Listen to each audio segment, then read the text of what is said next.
Hello my dear lovely students, welcome back to my channel Shubham lecturer. Student, आज का ये video उन सभी स्टूडेंट्स के लिए है जिनको 22 फरवरी को क्लास 12 हिंदी का पेपर देना है, क्योंकि आज के इस वीडियो में मैं लेकर आया हूं क्लास 12 हिंदी का एक वायरल पेपर। ऐसे ही 2024 में आपके हिंदी का पेपर इस बार आएगा और बहुत सारे स्टूडेंट कंफ्यूज रहते हैं, सर हमारा पेपर कैसा आता है। तो सारा डाउट आज के इस वीडियो में मैं क्लियर करने वाला हूं। और जो पेपर मैं हिंदी का लेकर आया हूं 100 नंबर का पूरा पेपर है और इस पूरे पेपर को मैं सॉल्व करके आपको दिखाऊंगा। तो ये वीडियो बहुत ही ज्यादा इंपॉर्टेंट है। बोर्ड एग्जाम देने जाने से पहले इस पेपर को सॉल्व करके जाना, क्योंकि इस पेपर में ऐसे बहुत सारे क्वेश्चन हैं जो आपके हिंदी में 80 से 90 नंबर क्लियर करा सकते हैं। सच में कह रहा हूं, ठीक है। तो चलिए आज का ये वीडियो स्टार्ट करते हैं। इस वीडियो को लाइक कर देना, चैनल पर नए चैनल को सब्सक्राइब कर लेना, ताकि ऐसे ही मैं आपको सभी सब्जेक्ट के पेपर प्रोवाइड करवा सकूं। तो देखिए यहाँ पे क्लास 12 हिंदी, यहाँ पे अनुक्रमांक आपका रहेगा जो आपको लिखना होगा, नाम अपना लिखना होगा, कॉपी में नहीं पेपर में, ठीक है। यहाँ पे पेपर कोड ऐसे रहेगा, समय आपके पास 3 घंटे 15 मिनट, पूर्णांक आपका 100 नंबर का रहेगा। अब देखिए आपका जो हिंदी का पेपर है ये 2 खंडों में डिवाइड रहता है, खंड का और खंड खा। तो ये तो कुछ सामान्य जानकारी थी जो आपको देना था। अब हम ये जानते हैं कि पेपर कैसा आएगा, हम सॉल्यूशन के साथ बताएंगे। जितने भी स्टूडेंट 22 फरवरी को एग्जाम देंगे खूब ध्यान से इस वीडियो को देखिएगा। देखिए कुछ निर्देश हैं। प्रारंभ के 15 मिनट परीक्षार्थियों को प्रश्न पत्र पढ़ने के लिए निर्धारित हैं। स्टार्टिंग के 15 मिनट आपको प्रश्न पत्र को खूब ध्यान से पढ़ना है। अब सबसे पहले आपका खंड का आता है, 50 नंबर का रहेगा। इसमें हिंदी के बहुविकल्पीय प्रश्न, गद्यांश, पद्यांश, जीवन परिचय, कहानी और खंड काव्य रहेगा।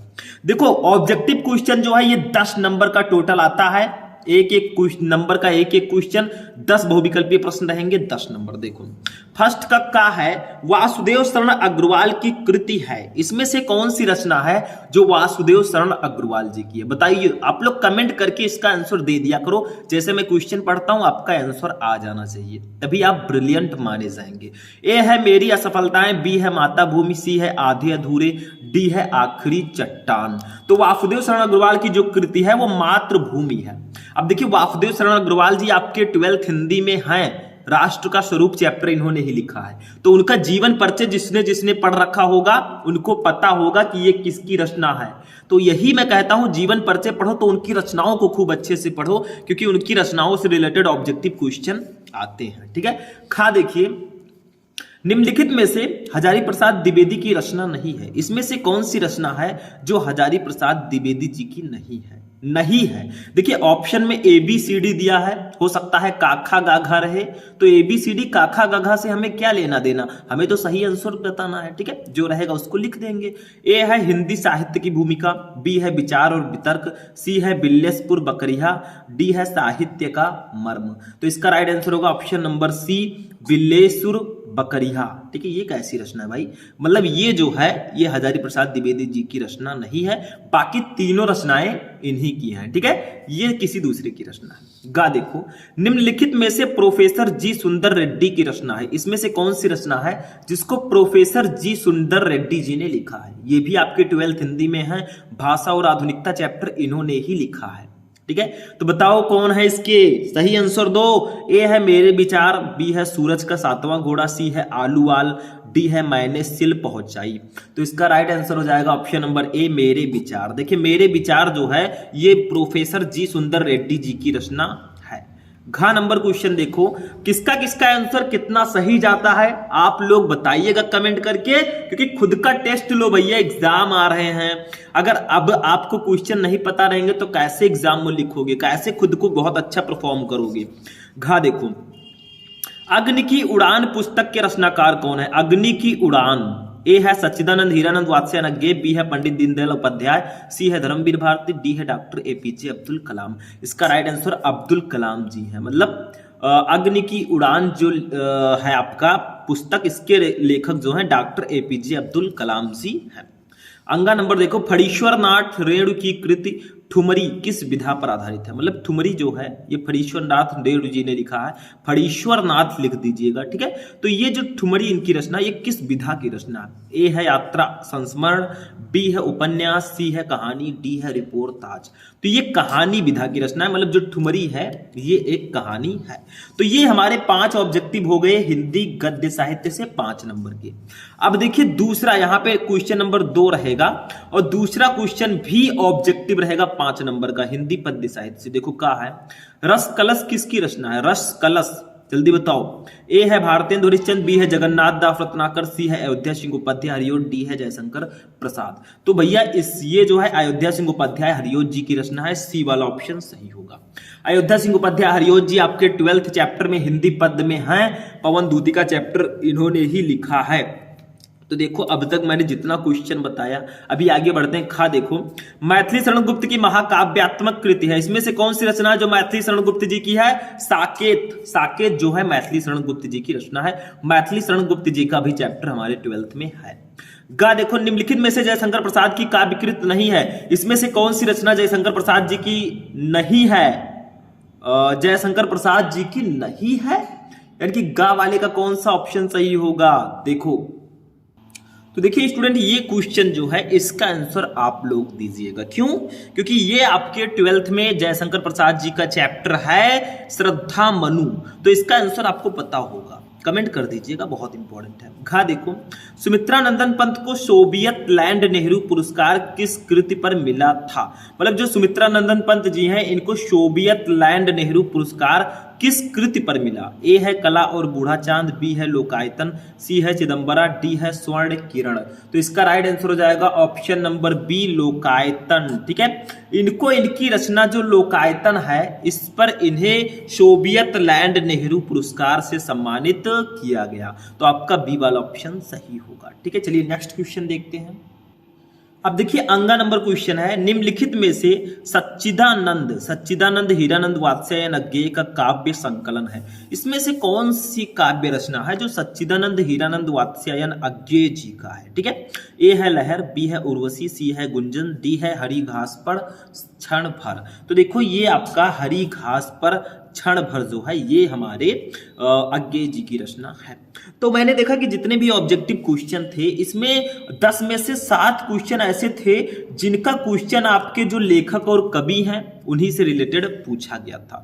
तो इसीलिए मैं कहता हूं लेखक और कवियों का जीवन परिचय पढ़ लो, उनकी रचनाओं को पढ़ लो, याद उन्हीं का करो जो आए, नहीं तो पढ़ के छोड़ दो, ठीक है। नेक्स्ट क्वेश्चन, अब आते हैं गद्यांश पे। 10 नंबर का ऑब्जेक्टिव हो गया, अब गद्यांश आता है महत्वपूर्ण, ये भी 10 नंबर का पूछा जाता है, इसमें ध्यान देना है थोड़ा सा। बहुत सारे स्टूडेंट कहते हैं सर आंसर कैसे ढूंढे, क्या करें, क्या प्रॉब्लम, क्यों प्रॉब्लम रहे हो? देखो पहले इसको ध्यान से पढ़ो।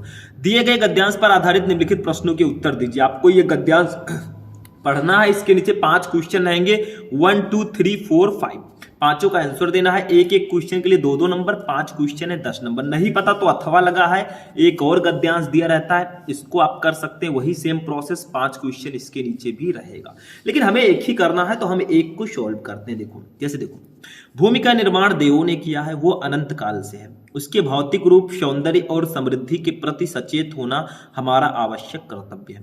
भूमि के पार्थिव स्वरूप के प्रति हम जितने अधिक जागृत होंगे उतनी ही हमारी राष्ट्रीयता बलवती हो सकेगी। ये पृथ्वी सच्चे अर्थों में समस्त राष्ट्रीय विचारधाराओं की जननी है। जो राष्ट्रीयता पृथ्वी के साथ नहीं जुड़ी वो निर्मूल होती है। राष्ट्रीयता की जड़ें पृथ्वी में जितनी गहरी होंगी उतना ही राष्ट्रीय भावों का अंकुर पल्लवित होगा। इसलिए पृथ्वी के भौतिक स्वरूप की आदोपांत जानकारी प्राप्त करना, उसकी सुंदरता, उपयोगिता और महिमा को पहचानना आवश्यक धर्म है। ठीक है, ये आपका दिया गया। इसके नीचे 5 क्वेश्चन है। कहा है भूमि का निर्माण किसने किया है और कब से है? देखो ये लिखा है भूमि का निर्माण देवों ने किया है, वो अनंत काल से है। देखो क्वेश्चन का आंसर सीधा सीधा लिखा, यही लिख दो, 2 नंबर कंप्लीट। क्या है इसमें? नो टेंशन, टेंशन बिल्कुल मत लीजिए, बहुत इजी होता है। दूसरा देखो, यह पृथ्वी सच्चे अर्थों में किसकी जननी है? तो देखो लिखा है कहीं इसमें, यह पृथ्वी सच्चे अर्थों में, देखो यह पृथ्वी सच्चे अर्थों में समस्त राष्ट्रीय विचारधाराओं की जननी है। सीधा सीधा आंसर लिखा है। क्या कर रहे हो? 2 नंबर ये भी कंप्लीट हो गया। क्यों टेंशन, कहां पड़े हो चक्कर में, कोई नहीं है टक्कर में। गा वाला देखो, पार्थिव और अदोपांत शब्दों का अर्थ स्पष्ट कीजिए। ये आपको इसका अर्थ लिखना है। घा रेखांकित अंश की व्याख्या कीजिए। यहां से लेकर यहां तक का आपको व्याख्या करना है। ठीक है, अपनी भाषा में करना है, कोई जरूरी नहीं है किताब से रटकर जाए वही लिखें, आप अपने अकॉर्डिंग थोड़ा सा अच्छे से लिख देंगे चेंज करके, नंबर आपको पूरा मिल जाएगा, बिल्कुल टेंशन नहीं लेने का। अंगा नंबर, उपरोक्त गद्यांश के पाठ का नाम और शीर्षक का नाम लिखिए, ये किस पाठ से है? राष्ट्र का इसमें वर्णन है, तो ये राष्ट्र का स्वरूप चैप्टर से है, जिसके लेखक है वासुदेव शरण अग्रवाल जी। ठीक है, सिंपल सा है, इसमें कुछ नहीं है। फिर अथवा लगा है, दूसरा हमें दिया गया, मान लीजिए वो वाला आप नहीं कर पा रहे हैं तो आप इसको कर सकते हैं। देखो मैंने पूरी चीज सारी चीजें आपको बता रखी हैं, मैंने हिंदी के मैराथन क्लास में इनको सॉल्व भी कराया है, आप लोग सर्च करोगे यूट्यूब पर class 12 Hindi important question Shubham lecturer, आपको वीडियो मिल जाएगा, सारे मैराथन क्लासेस मिल जाएंगे। और मैंने कॉपी लिखना भी आपको बताया, सर्च करोगे यूट्यूब पर हिंदी की कॉपी कैसे लिखें शुभम लेक्चरर, पूरी कॉपी मैंने लिखना बताया है, जाकर सर्च करके देख लो, वो देख लेगो टॉपर बन जाओगे। देखो भगवान बुद्ध ने मार विजय के बाद वैरागियों की पलटन खड़ी की थी। देखो एक मैंने समझा दिया, एक आप खुद से करिए, मतलब आपको एक ही करना होगा। ये जो हमारा है मैं ये बता देता हूं किस चैप्टर का है, ये अशोक के फूल चैप्टर का है, इसके लेखक हैं हजारी प्रसाद द्विवेदी जी। ठीक है, आप खुद भी ट्राई कीजिए, मैं पेपर आपको समझा रहा हूं कैसा पेपर आएगा, किस प्रकार से आपको सॉल्व करना है, ऐसा मैं ट्रिक बता रहा हूं। अब चलिए पद्यांश पे चलते हैं। चौथा क्वेश्चन, दिए गए पद्यांश पर आधारित निम्नलिखित प्रश्नों के उत्तर दीजिए 10 नंबर। देखो इस पद्यांश को ध्यान से पढ़ते हैं, बहुत ही प्यारा सा एक पद्यांश है, पवन दूती का चैप्टर से है, इसके कवि अयोध्या सिंह उपाध्याय हरिओत जी हैं। इसमें भी आपको पद्यांश दिया रहेगा, उसके नीचे 5 क्वेश्चन रहेंगे, 5 में से किसी 5 को आंसर दो, 10 नंबर ले जाओ। देखो मेरे प्यारे नौ जलद से कंज से नेत्र वाले, जाके आए न मधुवन से और न भेजा संदेशा, मैं रो रो के प्रिय विरह से बावली हो रही हूँ, जाके मेरी सब दुख कथा श्याम को तू सुना दे, ज्यों ही मेरा भवन तज तू अल्प आगे बढ़ेगी, शोभावली सुखद कितनी मंज कुंजे मिलेंगी, प्यारी छाया मृदुल स्वर से मोह लेंगी तुझे वे, तो भी मेरा दुख लग वहां जाना विश्राम लेना। मतलब श्री कृष्ण जी जो है मथुरा चले गए थे और राधा जी बहुत परेशान हो रही थी, तो राधा जी ने पवन को अपना दूत बनाकर, पवन का मतलब जो वायु होता है, उसको अपना दूत बनाकर श्री कृष्ण जी के पास भेजना चाहती है। वो कहती है पवन से, मेरे प्यारे नव जलद से कंज से नेत्र वाले, मेरे प्यारे मेरे प्रिय नव जलद नवीन बादलों के समान से कंज से नेत्र वाले, कंज का मतलब होता है कमल, और कमल सदृश नेत्र वाले श्री कृष्ण जी जाके आए न मधुवन से, वो मथुरा चले गए और अभी तक नहीं आए हैं, और न भेजा संदेशा और ना ही कोई संदेशा भेजा। वो कहते हैं मेरे प्यारे श्री कृष्ण नवीन बादलों के समान शरीर वाले और कमल की समान नेत्र वाले मेरे श्री कृष्ण जी मथुरा चले गए और वो अभी तक वापस नहीं आए हैं और ना ही कोई संदेशा भेजा। वो ऐसा कह रही हैं, मैं रो रो के प्रिय विरह से बाउली हो रही हूँ, मैं रो रो कर श्री कृष्ण जी के विरह से बाउली यानी कि पागल होती जा रही हूँ, जाके मेरी सब दुख कथा श्याम को तू सुना दे। फिर वो कहती है पवन से, जाओ और मेरी सारी दुख कथा श्याम को तुम सुना दो, ज्यों ही मेरा भवन तज तू अल्प आगे बढ़ेगी। फिर वो कहती है जैसे ही तू मेरे भवन को, मेरे महल को त्याग कर थोड़ा आगे बढ़ेगी, शोभावली सुखद कितनी मंज कुंजे मिलेंगी, तुम्हें शोभावली सुखद बहुत सारी मंज कुंजे मिलेंगी, प्यारी छाया मृदुल स्वर से मोह लेंगी तुझे वे। और वो बहुत चालाक है, वो कहती हैं कि अपनी प्यारी छाया और बहुत ही कोमल स्वर से वो तुझे मोह लेंगी, तुझे आकर्षित करेंगी, तो भी मेरा दुख लग वहां जाना विश्राम लेना, तो भी मेरे दुख को तुम ध्यान में रखते हुए वहां चली जाना, बीच में विश्राम ना करने लगना। ठीक है, अब इसके नीचे 5 क्वेश्चन है, उसका आंसर हम लोग देंगे। देखो कहा है संदेश प्रेषिका ने नव जलद से कंज से नेत्र वाले शब्द किसके लिए प्रयोग किए हैं। मतलब जो संदेश भेज रही हैं हमारी राधा जी, वो किसके लिए इस शब्द का उन्होंने यूज किया है, नव जलद से कंज से नेत्र वाले, ये श्री कृष्ण जी के लिए यूज किया। तो लिख दो संदेश प्रेषिका ने नव जलद से कंज से नेत्र वाले शब्द श्री कृष्ण जी के लिए प्रयोग किया है। खा देखो मधुवन जाकर किसने कोई संदेशा नहीं भेजा, लिख दो मधुवन जाकर श्री कृष्ण जी ने कोई संदेशा नहीं भेजा। गा देखो बाउली और अल्प शब्दों का अर्थ स्पष्ट करो। देखो बाउली का अर्थ होता है पागल, ठीक है, और अल्प का अर्थ होता है थोड़ा। ठीक है, अब देखिए स्टूडेंट इसमें घा वाला क्वेश्चन है, रेखांकित अंश की व्याख्या कीजिए। मतलब इस कविता में जो ये 2 लाइनें हैं, ज्यों ही मेरा भवन तज तू अल्प आगे बढ़ेगी, शोभावली सुखद कितनी मंज कुंजे मिलेंगी, इतने का अपने शब्दों में व्याख्या करना है। मतलब राधा जी कह रहे हैं जैसे ही तुम मेरा महल छोड़कर थोड़ा आगे बढ़ोगी तो तुम्हें बहुत सारी शोभावली सुखद मंज कुंजे मिलेंगी। ठीक है, आगे देखो, उपरोक्त पद्यांश से संबंध कविता का शीर्षक तथा उसके रचयिता का नाम लिखिए। देखिए ये पवन दूतिका से है, इसके कवि हैं अयोध्या सिंह उपाध्याय हरिओत जी। ठीक है, तो संदर्भ लिखकर लिख देना, नहीं पता है तो अथवा लगा है। ये दूसरा, सुख भोग खोजने आते सब आए तुम करने सत्य खोज, जग की मिट्टी के पुतले जन तुम आत्मा के मन के मनोज, जड़ता हिंसा अस्पर्धा में भर चेतन अहिंसा नम्र ओज, पशुता का पंकज बना दिया तुमने मानवता का सरोज। किस चैप्टर से बताओ? ये बापू के प्रति एक चैप्टर है, उस सुमित्रानंद पंत जी ने लिखा है, उसका ये है। ठीक है, तो ये आपका क्वेश्चन हो गया, इसका आंसर आपको लिखना है। 5 नंबर क्वेश्चन पे आते हैं भैया। देखो ये आपका जीवन परिचय है। देखो, निम्नलिखित में से किसी एक लेखक का साहित्यिक परिचय देते हुए उनकी प्रमुख कृतियों का उल्लेख कीजिए। आपसी शब्दों में आपको लिखना है, 5 नंबर आपको मिलेगा। 3 लेखक हैं, वासुदेव शरण अग्रवाल, डॉक्टर हजारी प्रसाद द्विवेदी और डॉक्टर एपीजे अब्दुल कलाम। हमने बताया है कि यही 3 ज्यादा इंपॉर्टेंट है। देखो ये वासुदेव शरण अग्रवाल और हजारी प्रसाद द्विवेदी, और एक आप पढ़ लीजिएगा हरिशंकर प्रसाद जी का, यही 3 सबसे ज्यादा इंपॉर्टेंट हैं। ठीक है, ये ध्यान रखिएगा, तो इन्हीं को पढ़ लेंगे, 5 नंबर कंप्लीट। देखो कैसे लिखते हैं जीवन परिचय, सर्च कर लो, क्लास 12 हिंदी इंपॉर्टेंट जीवन परिचय शुभम लेक्चरर, वीडियो मिल जाएगा। पूरा जीवन परिचय मैंने एक ही वीडियो में पढ़ा रखा है। नहीं पढ़ रहे हो, गलती आपकी है, फिर से मैं यहां पे पढ़ाता, आपका ही टाइम वेस्ट होता। आप सर्च करके देखो, ठीक है, क्योंकि मेरा काम है आप लोगों के लिए नई नई चीजें, नए नए टॉपिक्स खोज कर लाना जो एग्जाम में आए। ठीक है, आगे देखो, निम्नलिखित में से किसी एक कवि का साहित्यिक परिचय देते हुए उनकी प्रमुख कृतियों का उल्लेख कीजिए। 80 शब्द में लिखना है, 5 नंबर। ये कवि हैं, इसमें मैत्री शरणगुप्त, महादेवी वर्मा, सच्चिदानंद, हीरानंद वात्स्यायन। इसमें मैंने बताया था जयशंकर प्रसाद जी इंपॉर्टेंट है, महादेवी वर्मा जी इंपॉर्टेंट है, रामधारी सिंह दिनकर जी, ये 2-3 काफी ज्यादा इंपॉर्टेंट है, इनको पढ़ लीजिएगा। ठीक है, इनका भी मैंने जीवन परिचय बताया, तो ये हो गया। 6 नंबर क्वेश्चन है, पंचलाइट अथवा बहादुर कहानी का सारांश लिखिए। अधिकतम शब्द सीमा 80 रहेगा, मतलब पंचलाइट या बहादुर कहानी का आपको सारांश लिखना है। मैंने पहले ही बताया कि पंचलाइट और बहादुर कहानी बहुत इंपॉर्टेंट है, इसी को जो पढ़ लेगा वो 5 नंबर कंप्लीट कर लेगा।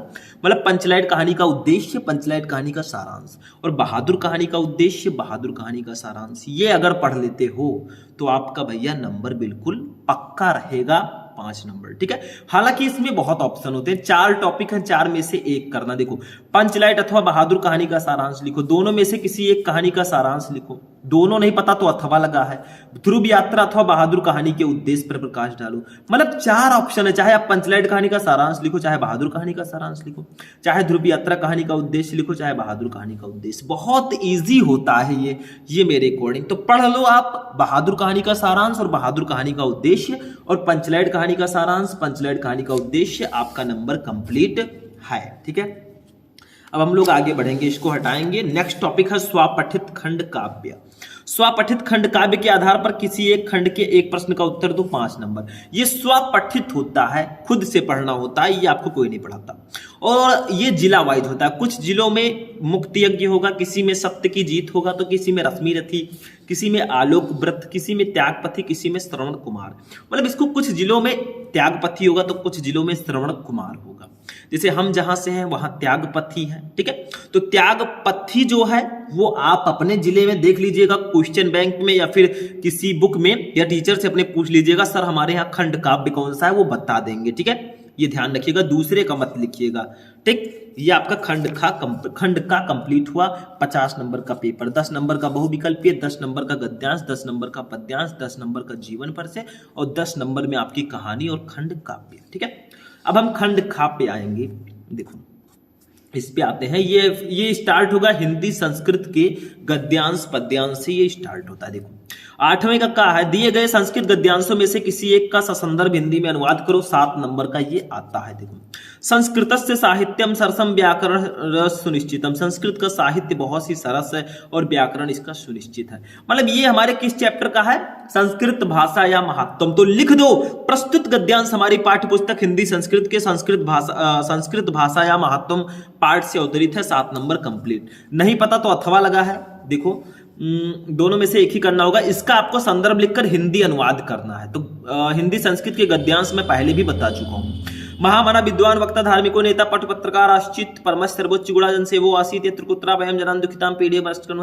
ठीक है, हो गया। तो ये आपका है महामना मालवीय चैप्टर का। तो मैंने बताया है हिंदी संस्कृत के गद्यांश के लिए पंचशील सिद्धांत, महामना मालवीय, संस्कृत भाषा या महत्व और जातक कथा, ये 4 चैप्टर बहुत ही ज्यादा इंपॉर्टेंट है, ये ध्यान रखिएगा। अब देखिए संस्कृत पद्यांश पे आते हैं। खा दिए गए श्लोकों में से किसी एक का संदर्भ हिंदी में अनुवाद करो 7 नंबर। जैसे नामे रोचते भद्रम व उलूकस्य विशेषणम आक्रुद्धस्य मुखम पश्यम कथम क्रुद्धो भविष्यति। ठीक है, यानी कि ये आपका हो जाएगा उलूक जातकम से है, ये आपके जातक कथा का एक उल्लूक जातकम शीर्षक है, उसी से ये लिया गया है। ठीक है, और अथवा लगा है भैया, ये देखो हमारा दूसरा पद्यांश आ गया। ना चौरहार्यम ना राजहार्यम ना भ्रातृ भाज्यम ना चाभारकारी बेकृते वर्धत एवं नित्यम विद्याधनम सर्वधनम प्रधानम। ठीक है, यानी कि कहा जा रहा है ना उसे चोर चोरी कर सकता है, ना कोई राजा छीन सकता है, ना कोई भाई जो है वो बांट सकता है। ठीक है, तो क्या है विद्या, विद्या जो धन है उसको कोई नहीं बांट सकता। विद्या जो है वो आपके अंदर सरस्वती माता वास करती है। ठीक है, तो मतलब ये हमारे सुभाषित रत्नानी चैप्टर से, और सुभाषित रत्नानी चैप्टर में ही पूरा श्लोक है। हाँ, 1-2 चैप्टर हैं जिसके नीचे 1-2 श्लोक हैं, जैसे हमारा अभी मैंने बताया उलूक जातकम हो गया और एक महामना मालवीय में है। ठीक है, तो है मतलब 1-2 श्लोक और हैं दूसरे चैप्टर में, बाकी ये चैप्टर आप बिल्कुल पढ़ लीजिएगा। सुभाषित रत्नानी 7 नंबर कंप्लीट रहेगा। अब व्याकरण पे आते हैं 9 नंबर। निम्नलिखित मुहावरे और लोकोक्तियों में से किसी एक का अर्थ लिखकर वाक्य प्रयोग कीजिए। आपको 4 मुहावरे दिए गए हैं, 4 में से किसी एक का अर्थ लिखकर वाक्य प्रयोग करना है। जैसे देखो, अधजल गगरी छलकत जाए, यानी कि जिसके पास थोड़ा ज्ञान होता है, बहुत बोलता है। ठीक है, खा कलई खुलना, कलई खुलना का मतलब होता है भेद प्रकट होना। पानी पानी होना, यानी कि बहुत शर्मिंदा होना। ठीक है, आम के आम गुठलियों के दाम, यानी कि दोहरा लाभ। ठीक है, तो ये आपका हो जाएगा मुहावरे एवं लोकोक्तियां, लेकिन सिर्फ अर्थ नहीं लिखना, वाक्य प्रयोग भी लिखना है। जैसे देखो, आम के आम गुठलियों के दाम, यानी कि दोहरा लाभ। देखो, रमेश ने चावल तो अच्छे दामों पर बेचे ही थे, साथ में उसकी भूसी को बेचकर भी उसने अच्छे खासे पैसे कमा लिए। इसी को कहते हैं आम के आम गुठलियों के दाम। बस ऐसे लिख देना, क्या है इसमें, एक ही करना है, 4 में से कर सकते हैं। 10वां देखो, ये टॉपिक अपठित गद्यांश है और ये टॉपिक इस बार नया है। ठीक है, क्योंकि पहले संधि विच्छेद विभक्ति और वचन होता था। देखो, अपठित गद्यांश पर आधारित निम्नलिखित प्रश्नों का उत्तर दीजिए। 5 नंबर का रहेगा, मतलब एक गद्यांश दिया गया, उसके नीचे 3 क्वेश्चन है, 1 2 3 5 नंबर का रहेगा। और कभी कभी 5 ऑब्जेक्टिव क्वेश्चन आ जाते हैं। ठीक है, इसी से रिलेटेड, तो उसको भी लिख देना है आंसर 5 नंबर का। देखो, आजकल दूरदर्शन पर आने वाले धारावाहिक देखने का प्रचलन बढ़ गया है। बाल्यावस्था में यह शौक अच्छा नहीं है। दूरदर्शन पर दिखाए जाने वाले धारावाहिकों का स्तर बहुत ही घटिया होता है। उनमें अश्लीलता, अनास्था, फैशन तथा नैतिक बुराइयां अधिक देखने को मिलती हैं। अभी बालक मानसिक रूप से परिपक्व नहीं होते, इस उम्र में भी वे देखेंगे, उसका प्रभाव निश्चित ही उनके दिमाग पर अंकित हो जाएगा। बुरी आदतों को वे शीघ्र ही अपना लेंगे। समाज शास्त्रियों के एक वर्ग का मानना है कि समाज में चारों ओर फैली बुराइयों का एक बड़ा कारण दूरदर्शन या चलचित्र ही है। सब इस बात से भली भांति परिचित हैं। इतना सब ज्ञान होने के बाद भी यदि वे इसी राह पर आगे बढ़ते रहे तो उनसे बड़ा मूर्ख और कोई नहीं है। बिना समय की पाबंदी के घंटों दूरदर्शन के साथ चिपके रहना बिल्कुल गलत है। दूरदर्शन का मतलब जो टीवी एलसीडी होता है, ठीक है, इससे मानसिक विकास रुक जाता है, दृष्टि में कमजोरी आ सकती है और तनाव बढ़ जाता है। देखो, अब क्वेश्चन आपसे किया गया इसी से रिलेटेड, दूरदर्शन पर दिखाए जाने वाले धारावाहिकों में क्या अधिक देखने को मिलता है? तो देखिए, उसमें अश्लीलता, अनास्था, फैशन तथा नैतिक बुराइयां ही अधिक देखने को मिलती हैं। ऐसे लिख दो कि दूरदर्शन पर दिखाए जाने वाले धारावाहिकों में अश्लीलता, अनास्था, फैशन और नैतिक बुराइयां ही अधिक देखने को मिलती हैं। दूसरा, दूरदर्शन का दुष्प्रभाव बच्चों पर अधिक क्यों पड़ता है? क्योंकि उनमें जो विकास करने की क्षमता है वो कम हो जाती है, तो बच्चों पर काफी ज्यादा पड़ेगा। देखो, दृष्टि से कमजोरी आ सकती है, तनाव बढ़ सकता है। दूरदर्शन से के व्यसन से क्यों बचना चाहिए? क्योंकि दूरदर्शन धीरे धीरे हमें खाता जा रहा है, हमें मानसिक रोगी बना सकता है। ठीक है, तो ये आपका हो गया। अथवा लगाए, नहीं पता तो दूसरा कीजिए। महात्मा गांधी अपने हाथों पर, ठीक है, ये आपका हो गया, इसको आप कर सकते हैं। इसके नीचे भी 3 क्वेश्चन रहेंगे 5 नंबर के, जो आप चाहे दोनों में से वो कर सकते हैं, as you wish, as your wish. ठीक है, अब आते हैं 11 नंबर पर, ये शब्द युग्म है। देखो, निम्नलिखित शब्द युग्मों का सही अर्थ चयन करके लिखो। जैसे देखो, अभिराम, अभिराम, इसका सही अर्थ क्या होगा? जो पहले उसका अर्थ पहले, जो बाद में उसका अर्थ बाद में। ए है रुककर और सुंदर, बी है लगातार और कुरूप, सी है लगातार और सुंदर, डी है लेटकर और भद्दा। तो 11 का जो आपका सही होगा वो होगा ऑप्शन नंबर सी, लगातार और सुंदर। अविराम, अविराम का मतलब लगातार और सुंदर होता है। अविराम का मतलब लगातार, अविराम का मतलब सुंदर। दूसरा, जलद जलधि, इसका सही अर्थ क्या होगा? ए है बादल और समुद्र, बी है पानी और समुद्र, सी है इंद्र और पर्वत, डी है जल और पर्वत। तो इसका बादल और समुद्र होगा। देखिए जलद का मतलब बादल, जलधि का मतलब समुद्र, बस हो गया। ठीक है, ऐसे खा देखो, निम्नलिखित शब्दों में से किसी एक शब्द के दो अर्थ लिखिए। जैसे दल, दल को हम किन नामों से जानते हैं? देखिए एक के आपको दो अर्थ लिखना। जैसे देखो मित्र, मित्र को हम कई नामों से जानते हैं, एक दो नाम इनके हैं। ठीक है, जैसे दोस्त हो गया, मित्र को हम दोस्त बोलते हैं, सूर्य बोल सकते हैं। ठीक है, दो ही लिखना है। दल को हम बोल सकते हैं समूह या मांसल भाग। ठीक है, दाम को हम बोल सकते हैं मूल्य, द्रव्य। ठीक है, ये दाम के पर्यायवाची शब्द हैं या अनेकार्थी शब्द हैं। गा देखो, निम्नलिखित वाक्यांशों के लिए एक शब्द का चयन करके लिखो। ये अनेक शब्दों के लिए एक शब्द है। फर्स्ट देखो, जो ईश्वर में विश्वास करता हो उसको एक शब्द में क्या बोलते हैं? आस्तिक बोलते हैं। One who believe in existence of God, उसे हम लोग एथीस्ट बोलते हैं। ठीक है, दूसरा देखो, जो गलत कार्य करने के लिए हठ करे उसे हम लोग क्या बोलते हैं भैया? उसे हम लोग दुराग्रह बोलते हैं। जो गलत कार्य करने के लिए हठ करे, नहीं मुझे करना है, मुझे करना है। ठीक है, बस हो गया। घा देखो, निम्नलिखित में किन्हीं दो वाक्यों को शुद्ध करके लिखो। इसमें गलती है, दो वाक्य को सही करके लिखो। तो देखो क्या करना है आपको, थोड़ा सा ध्यान देना है। मैं आपको इसमें समझाना चाहूंगा। I want to explain with you. ठीक है, देखो क्या है, ध्यान से समझना। थोड़ा सा मैं डीपली जाना चाहूंगा आप लोगों के लिए कि तैयारी अच्छी हो पाए। देखो, यह पद्यांश नौका विहार कविता से संग्रहित है। तो इसमें गलती क्या है? ये वाक्य संशोधन है। इसमें इस प्रकार से लिखिएगा, यह पद्यांश नौका विहार, देखो एक बड़ी रचना है तो इसको हम इन्वर्टेड कामा के अंदर ऐसे लिखेंगे, नौका विहार।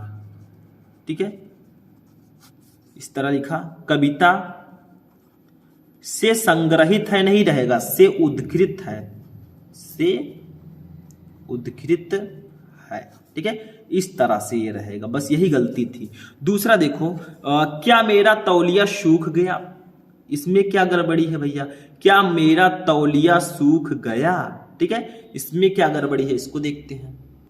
देखो बाय द वे इसमें तो मुझे कुछ गलती लग नहीं रही है, आपको अगर कुछ लग रहा है तो कमेंट कर देना। ठीक है, दूसरा देखो, तुम मेरे से मत बोलो।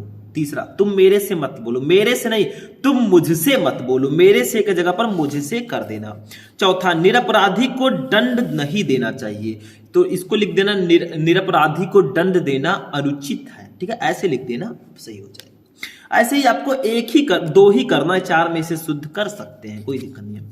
अब आते हैं 12 का वीर रस अथवा करुण रस का लक्षण और उदाहरण लिखिए। मतलब वीर रस या करुण रस, दोनों में से किसी एक की परिभाषा और उदाहरण लिखना है। खा, श्लेष अथवा उत्प्रेक्षा अलंकार का लक्षण और उदाहरण लिखिए। श्लेष अलंकार या उत्प्रेक्षा अलंकार, किसी एक का आपको लक्षण के साथ उदाहरण लिखना है, परिभाषा और उदाहरण। गा, दोहा अथवा कुंडलिया छंद का लक्षण और उदाहरण लिखिए। दोहा या कुंडलिया, दोनों में से किसी एक का परिभाषा और उदाहरण लिखना है और मात्राओं को गिनकर भी बताना है। अब आप कहेंगे सर आप ऐसे पढ़ते जा रहे हैं, इसका आंसर कौन बताएगा? देखो, रस, छंद, अलंकार तीनों मैंने एक ही वीडियो में बता रखा है। और सिर्फ करुण रस, वीर रस ही नहीं, सारे रस, सारे छंद, सारे अलंकार, सर्च करो यूट्यूब पे, रस छंद अलंकार शुभम लेक्चरर, वीडियो मिल जाएगा, जाकर देख लेना। 6 नंबर उसी वीडियो को देखने के बाद आपका क्लियर हो जाएगा। पत्र लेखन पे आते हैं 13 नंबर। कृषि यंत्रों की दुकान खोलने के लिए किसी बैंक के शाखा प्रबंधक को एक आवेदन पत्र लिखिए जिसमें ऋण की मांग की गई। मतलब आप थोड़ा कर्जा लेना चाहते हैं कृषि यंत्रों की दुकान खोलने के लिए, तो आपको बैंक शाखा प्रबंधक को पत्र लिखना। अथवा देखो, नैतिक लिपिक के पद पर अपनी नियुक्ति के लिए किसी विद्यालय के प्रबंधक को एक आवेदन पत्र लिखिए। दोनों में से कोई एक करेंगे, आपको 6 नंबर मिलेंगे। ठीक है, तो ये आपका पत्र लेखन हो जाएगा। पत्र कैसे लिखते हैं, इंपॉर्टेंट पत्र कौन कौन से हैं वो भी मैंने आपको बता रखा है। कुछ ऐसा नहीं है जो मैंने आपको नहीं बताया है। सर्च करोगे यूट्यूब पर क्लास 12 हिंदी इंपॉर्टेंट पत्र लेखन शुभम लेक्चरर, आपको वीडियो मिल जाएगा। मतलब कोई भी टॉपिक सर्च करना है, पीछे शुभम लेक्चरर लगा दो। अब आते हैं हम निबंध पे। भैया ये 9 नंबर का आता है। कितने? 9।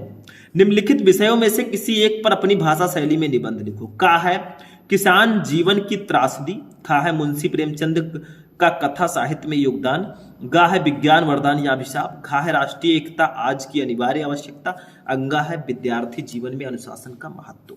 इनमें से किसी एक पर अगर आप लोग अच्छे से निबंध लिख देते हैं तो आपको 9 नंबर दे दिया जाएगा। ठीक है, तो ये आपका पूरा प्रोसेस था। इसमें आपको जो भी गड़बड़ी थी वो मैंने, जो भी पेपर पूरा आपका था 100 नंबर का पूरा मैंने बता दिया। ठीक है, तो इस तरह से इस बार आपके हिंदी का पेपर आएगा, ये ध्यान में रखना है। और ये पेपर काफी ज्यादा इंपॉर्टेंट है, तो इस पेपर को आप लोग सॉल्व करके जाना। अभी आगे आगे मैं आपको बहुत सारे क्वेश्चंस प्रोवाइड कराऊंगा, बहुत सारी क्लासेस दूंगा, तो हमारे साथ लगातार बने रहे। इस वीडियो को लाइक कर देना, चैनल पर नए चैनल को सब्सक्राइब कर लेना। हम लोग मिलेंगे नेक्स्ट वीडियो में, और आप लोग कमेंट करके बता देना कि आपको आगे किस टॉपिक पर वीडियो चाहिए। जिस टॉपिक को और जिस सब्जेक्ट को आप बताएंगे उसी टॉपिक और उसी सब्जेक्ट के अकॉर्डिंग हम आपको वीडियोस प्रोवाइड कराएंगे, क्योंकि आप जो कहेंगे वही करेंगे। तो आज की क्लास यहीं पर फिनिश होगी, मिलते हैं नेक्स्ट वीडियो में नेक्स्ट टॉपिक के साथ। तब तक के लिए जय हिंद।